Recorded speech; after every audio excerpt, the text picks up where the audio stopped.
You expect of me a speech. I have only one to give, and it is the same one I'd give you were we not standing on the brim of a battlefield. It is the same one I'd give were we to meet in the street by chance. I have only ever hoped for one thing, to see this kingdom united under this English crown. All men are born to die, we know it, we carry it with us always. If your day is not today, so be it. Mine will be tomorrow, or mine today and yours tomorrow. It matters not. What matters is that you know in your hearts that today you are that kingdom united. You are England, each and every one of you. England is you, and it is your space between you. Fight not for yourselves, fight for that space. Fill that space, make it tissue, make it mass, make it impenetrable, make it yours. Make it England, make it England. Great men to it, captains, lords, great men to it. What's up, guys, and welcome back. We're here with the Battle of Agincourt today, and as you can see, it is already getting very much underway as we have the French cavalry charging in here, and we have English knights preparing to go up against them. But yes, the Battle of Agincourt here, the famous English victory in 1415 between the French and English. A deciding battle in the 100 Years' War, almost cementing Henry V's claim to the French throne. And as you can see, we have already got French cav charging into sergeants here and archers. And yeah, this is a brilliant 1212 AD historical battle, and it really is an incredibly close one. As we have Fusiliers charging on in here, trying to take out some longbows. And we have the cav line over here that has shattered some spearmen. But hopefully those guys will return and re-rally. I mean, we have these all tier 3 cavalry, not cavalry, well, infantry units and cavalry units, I guess, here today. So yeah, a lot of tier 3. Obviously, we are in the late period at this point. But yeah, as you can see, it's looking very dark and gloomy, and rain is coming down, as it had been for many days at Agincourt. It was a boggy mass at this battlefield. And you can see here, spears are actually losing, but they should start to take out a decent amount of this cav, I'd imagine.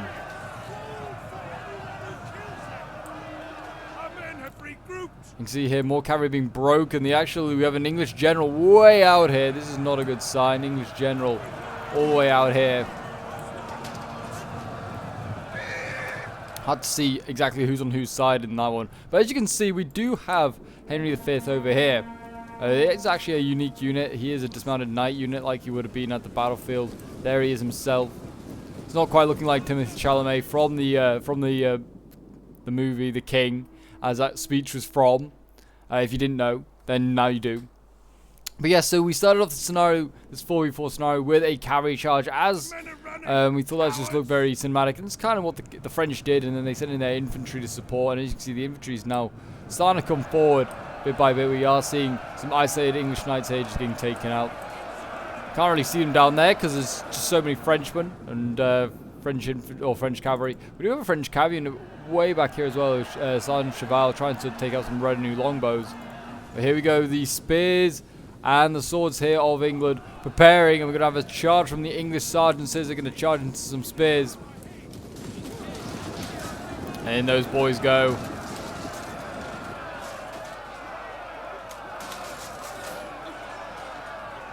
Unfortunately, most of the unique Agincourt maps that are on the workshop are only for 2v1. So, and we want to do a large, emphatic version of Agincourt. We have about 18,000 men on the battlefield, or we did from the start.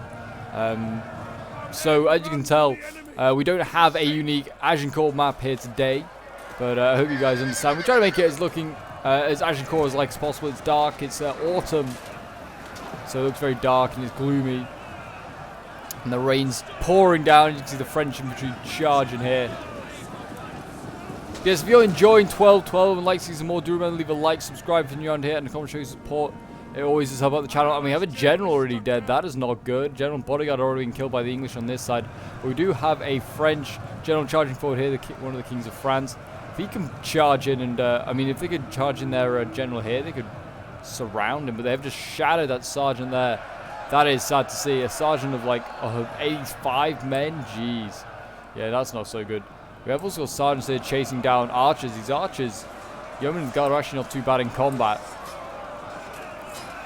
Yeah, this is actually a pretty fast-paced Agincourt battle, and it ends really closely, certainly on a few fronts.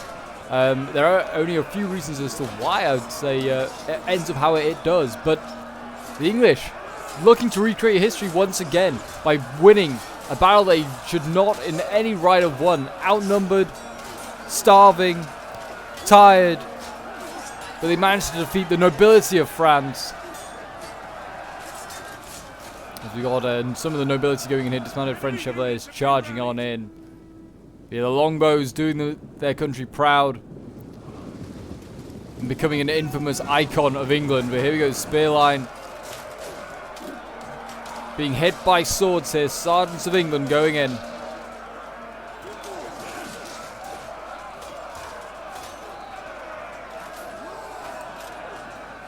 But yeah, the Cavs still being a threat. I mean, there's a lot of Cavs still in the back lines here, 50 plus. So we've got a king here. We've got a healthy Gentiles here, which is a scary looking unit, that is for sure. Looking very nice in their green there. Then we've got gendarmes. Yeah, looks lots of those boys.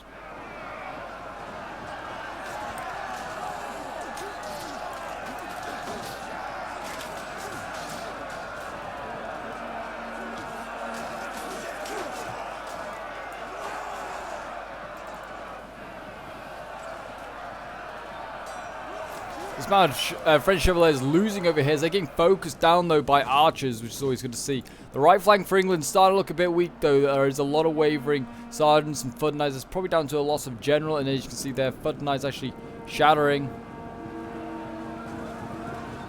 And that is not good. We're going to have to see this mounted sergeant maybe go into the breach here, or just hold these guys back. I think they're actually going to get caught out. Just oh, here they go. Going to go for a rear charge here onto some Scottish pikes, the Garda Scots in pike or halberd formation, I should say. That's a pretty good rear charge. To be fair, losing decisively because of that rear charge.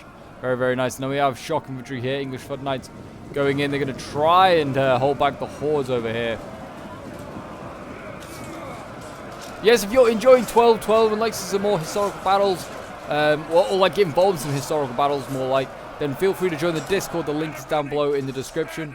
Or if you want to send in some replays, because I'm always short of 12-12 replays at the moment, feel free to send them in. I'm always happy to have some more replays. But here we go, rear charge coming in from the French cav. This will probably rout this infantry here. As they're finding gaps in his right flank now. And yeah, I mean, they actually did not shatter that sergeant unit. We've got the general here charging in, trying to just cut us down as much of this cav as possible while it retreats. Always a good tactic there.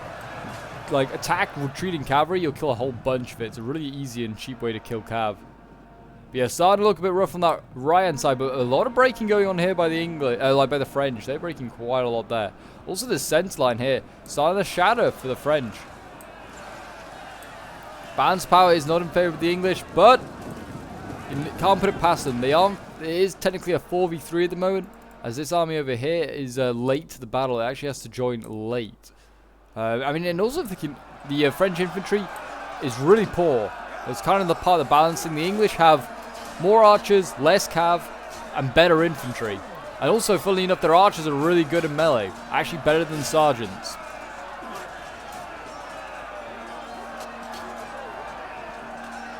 The unit is running from the enemy. You can see their sergeants. I mean, they're fighting ribbolds. It's medium versus light, so they should break through those easily enough. And same over here, I think ribbolds against like heavy shock infantry. Yeah, they don't stand a chance. And we've got a general over here now clashing with all this cav. I mean, he should win this fight, actually. He looks like he's doing pretty damn well.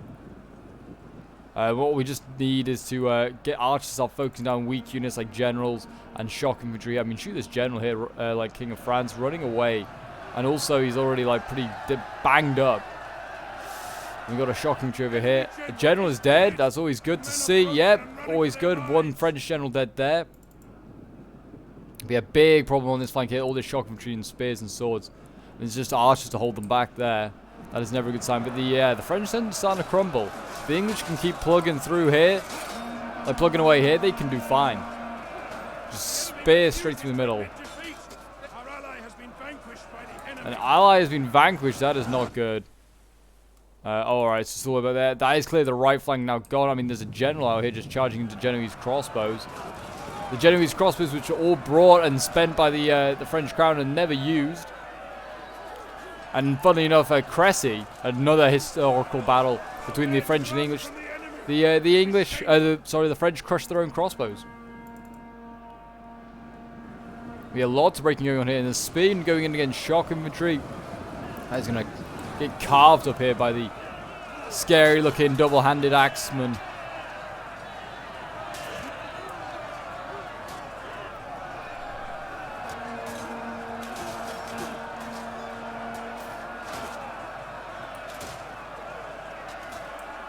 There's a longbow unit back there, Garde-Scots unit for the French. That could do well. But yeah, you can see the French center not looking good. We're actually up to the crossbows now. There's a lot of units over here just being tied down by one Pavis levy. They need to sort that out. And we've actually got swords now flanking on in here, trying to throw in these halberds. Or billmen, I should call them. Poke them, boys! Poke them hard. We've got fires coming in just to make it a bit more cinematic. He's trying to break the wavering troops here. More sergeants breaking over on this side. But here comes the reinforcing army, and it's a solid line of infantry waiting for them. Lots of English infantrymen here. Prepped and ready to go in. And here we go.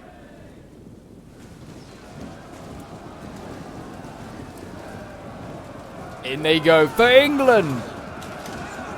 Got to fight for that space, boys. Yeah, let me know what you think about the King movie. Have you seen it? What do you think about it? Do you think it's a good movie? I think it's quite good. Obviously, it's not historically accurate. It's a very Shakespearean sort of outlook to it, but it's a kind of a cool film, that is for sure. We've got shock infantry here that might be able to go in against these ribolds. Problem is obviously the superior French cav in numbers and in quality, able to flank around. We've got a Gentile unit there. And a Sergeant de Cheval also able to flank around. And all of these dismounted knights are flanking around as well. I mean, if they could focus those down with longbows, that would be excellent. I don't know if they are, but that would be really, really good. Currently, it's looking a bit dicey on this side here. As you can start to see, the right flank is starting to crumble. I have my general over here, Henry V, dismounted. He's fighting it out down here. I don't know exactly where Henry V is, but his bodyguard is fighting as hard as possible to keep him alive.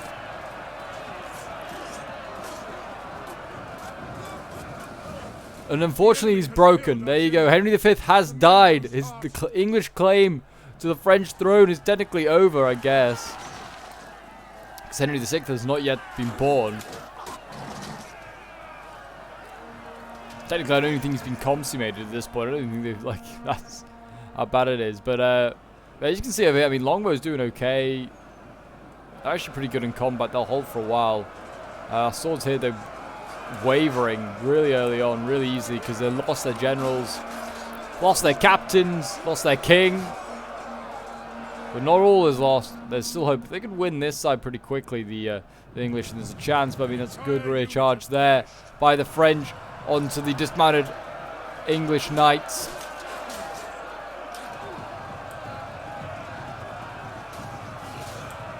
And the French are getting revenge for the history. I actually have a general in over here as well. General's bodyguard taking a decent amount of hits. The Gentiles actually running for their lives, taking a fair few losses. Enemy units have rallied and returned to the battle.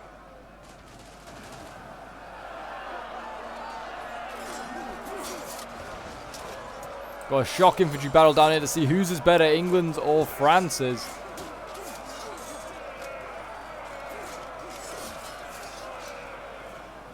Yeah, it's starting to look a little bit dicey on this side over here.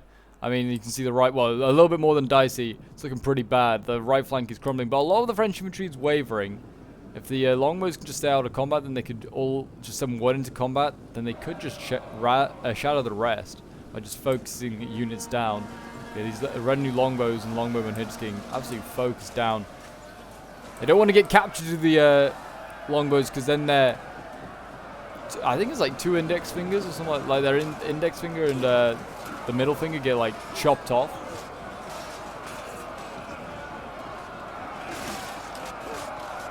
Which is like what the whole like rude gesture is about. At the V for victory. That's where it originated from. Originated from the longbowmen. But yeah, over here, actually look at this. I mean, the French are shattering in the center here. I mean, they're breaking all these sergeants. It's really good to see. The general, though, looking really beaten up. He needs to be safe and careful. He does not want to get shot by any of these mercenary generals crossbows that are chasing him down. This is now with the updated version of 1212. So crossbows are actually pretty damn effective. They'll loop over, like, they'll loop over walls and shoot stuff. And yeah, you can see there the general breaks after one partial little volley. That is terrible to see. Cav now charging the longbows. They got no stakes to protect them. And oh boy, there you go. That was one of the big drawbacks, is that we had those stakes in this game. I couldn't, unfortunately, implement them. Like, I don't know why.